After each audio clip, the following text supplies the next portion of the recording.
They're here for a reason. Mm-hmm. Yeah, open this up. Can you read that? You're here for a reason. You certainly are. The world would be a different place without you, by far. Mm-hmm. If not, If not, your hands and eyes and feet.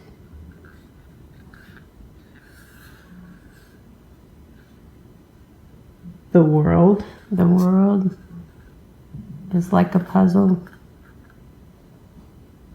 Would be incomplete. I have said for 3 years that Mitzi is not only the bravest, but also the strongest person I will ever know. And not because she worked out at the gym religiously either.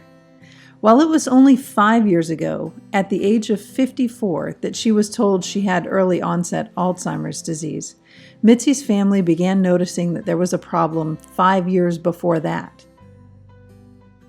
At the beginning of Alzheimer's disease, a person often starts losing things, like their keys.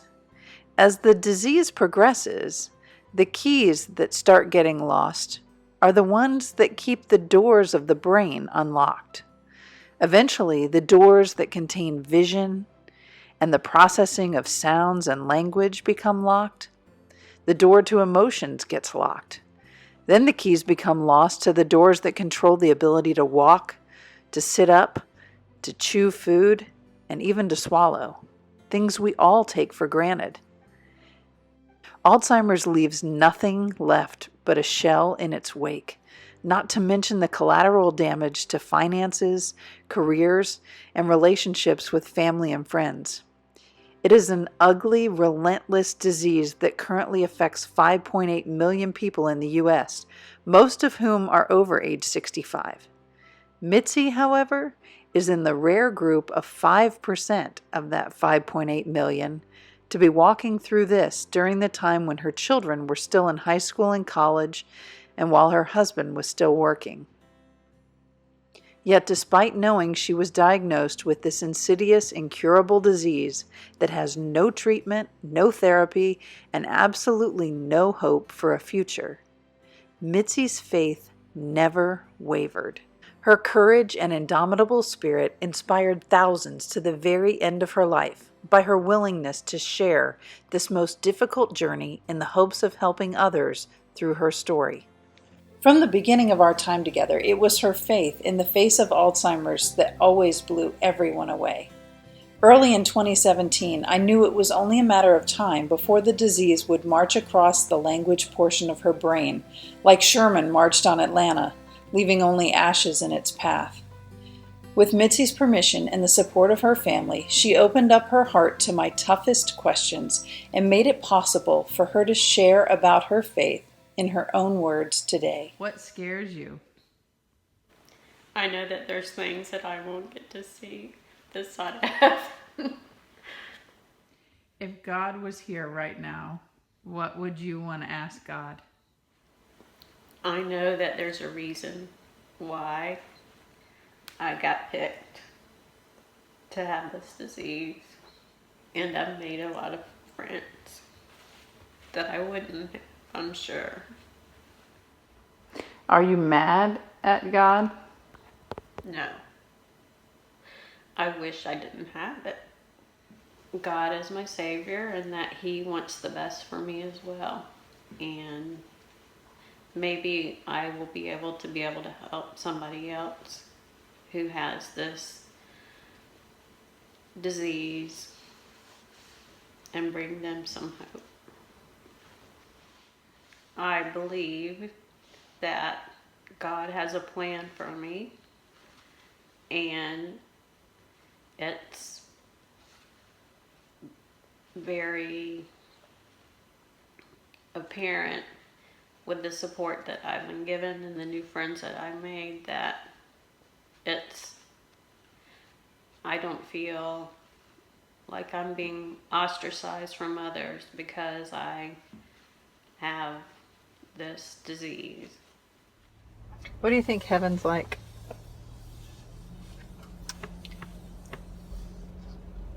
No more suffering, no more pain. What do you want God to say to you when you get there? Well, the best would be, well done, good and faithful servant. Mm-hmm. What do you feel like your purpose is in life? To follow God's path that He has set for me, and for me to share that with others. When I signed on to be Mitzi's sidekick in 2016, all I'd planned to do was to pick her up on Tuesdays and bring her to Bible study at my church, just to give her something to do. In a short time, it became very obvious that God had a greater calling for my time with Mitzi than just being her chauffeur. We started spending 5 days a week together. I realized that Mitzi needed to know that even in the midst of losing herself, her life still had purpose. She used to tell me that God had a reason for every day she was still here. So that became our goal, to find the reason for each day. Slowly, I started to notice that many of the other priorities in my life began to fall off of my to-do list. Even my full-time job went away. It became apparent that God was making it possible for me to focus on this one special assignment. There is a parable, a story, that Jesus tells in the Bible about what the Good Shepherd does when he finds out one of his 100 sheep gets lost. The Good Shepherd will leave the 99 other sheep and go find the one that was lost to bring it back home, rejoicing at its return.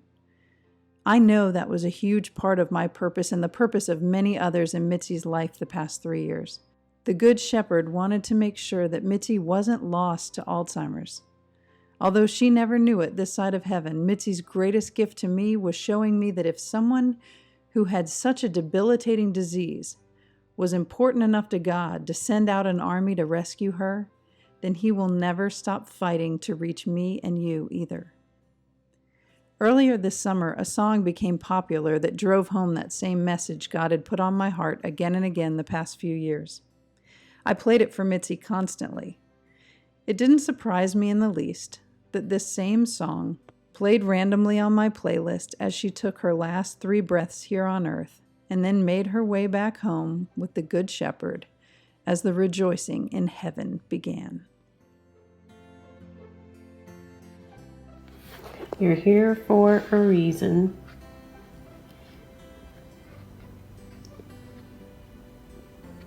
If you think you're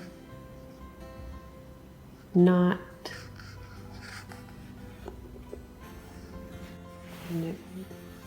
You're here for a reason. If you think you're not, I would just say that perhaps you forgot.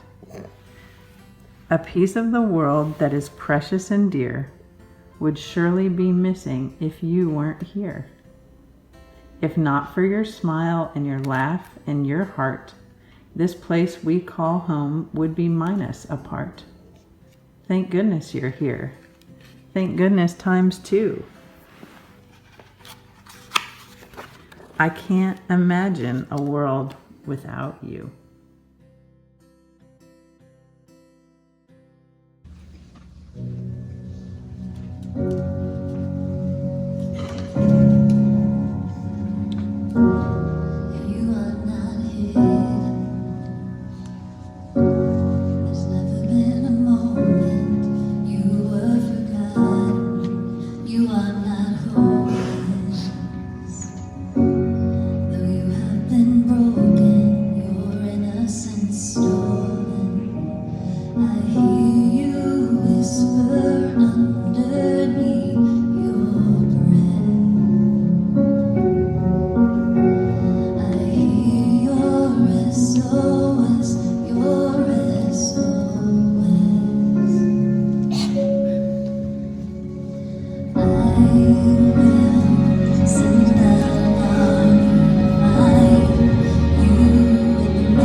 There is no distance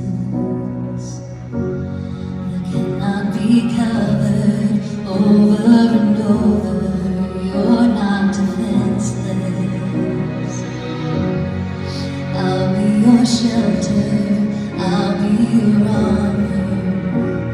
I hear you whisper